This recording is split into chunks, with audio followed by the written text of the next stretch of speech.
सुनता भी है। ये खुद समझता भी नहीं और सुनता भी नहीं। इसने 49 इयर्स में कुछ ना होने के बावजूद सब कुछ बना दिया, और इसने 51 इयर्स में सब कुछ होते हुए हिला दिया। मिटाया नहीं, मिटाया इसके बाद के लोगों ने, हिला दिया था इसने। सारे खंभे पकड़ पकड़ के हिला दिए, हिल रहे। तो इसके बाद जो लोग आए वो हल्का सा मारो गिर गया। उनको लेटर मुगल्स कहते हैं। अच्छा किया उसने, कहा यार अब मैं क्या करूं, मेरे पास तो कुछ बनाने को तो है नहीं, तो मैं हिला ही देता हूं। तो शायद इसको वाला फॉर्मूला याद रहा होगा, पूत कपूत तो का धन संचय पूत सपूत। तो अगर अच्छे सक्सेसर होंगे तो बना ही ले जाएंगे, और मिटाना होगा तो मिट ही जाएगा। कुछ तो किया इसने। यह है हिस्ट्री, स्टोरी विद, मतलब अगर कोई चैप्टर, अगर तुम वर्ल्ड वॉर पढ़ रहे हो, फर्स्ट वर्ल्ड वॉर, तो कहानी है और उसके मैसेज निकालने हैं। क्यों हुआ,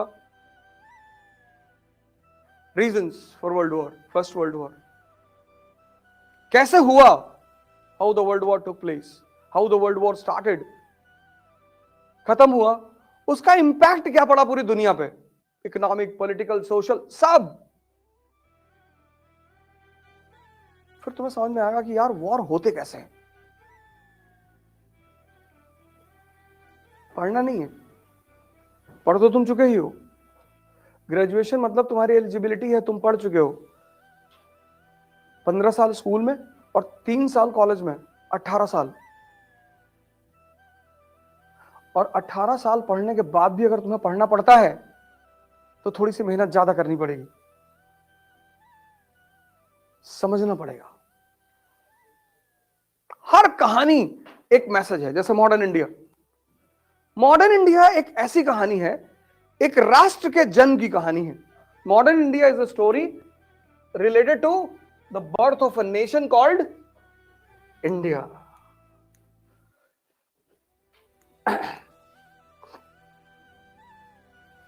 ये बात समझ में आई? What is history? Story with, लेकिन what is the main thing of this messages? Evidences. बिना एविडेंस कुछ भी नहीं बोलोगे। कहते ना मेंस में नंबर नहीं मिल रहे हैं, कुछ भी यार चले आ तो लिख के, कुछ भी जैसे बोलते हो वैसे लिखोगे भी तो, जैसे बोलते हो वैसे लिखोगे भी। जैसे तुम अगर ठाकरे मूवी देखो तो उसमें बाल ठाकरे लॉजिक का सहारा लेता है, एविडेंस का सहारा नहीं लेता। वो जो वकील के साथ बहस होती है, कहता आपको कैसे पता अयोध्या में रामलला पैदा हुए? कहते बाबर कहां पैदा हुआ? बोलते फरगाना में। तो फरगाना में से यहां क्यों आया? अगर तुम उस पूरी सीन को देखो तो उस पूरी सीन में बाल ठाकरे ने सिर्फ लॉजिक का सहारा लिया, एविडेंस उनके पास कुछ भी नहीं है। दोनों में बहुत डिफरेंस है। कभी कभी तुम लॉजिक देते हो, तुमको लगता है कि बहुत सही जा रहे हो, नहीं सर, जुडिशरी और ब्यूरोक्रेसी लॉजिक को मानती ही नहीं, एविडेंस। अगर लॉजिक में मुकदमे लड़े जाते ना तो बड़े सारे वकील बिना एविडेंस के ही फांसी चढ़वा देते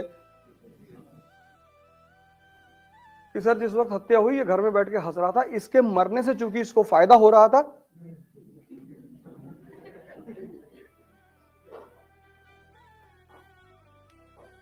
modern India is a story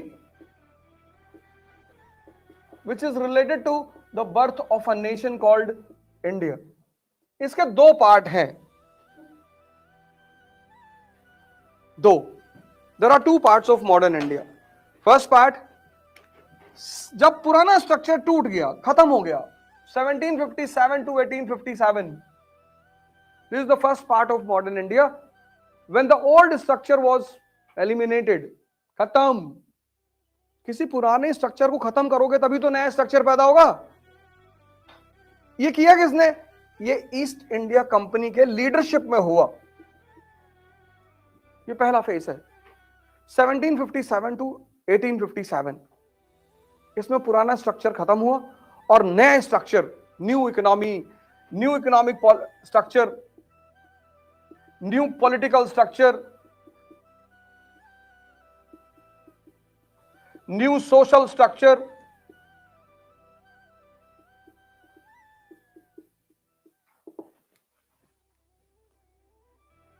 new educational structure. Modern education इसी दौर में तो शुरू हुई, मैकालेस डिक्लेरेशन 1835। यहां सारी पुरानी संरचनाएं टूट गई। यहां दिल्ली का मुगल बादशाह खत्म, यहां कलकत्ता का गवर्नर जनरल जो बाद में बना भारत का गवर्नर जनरल,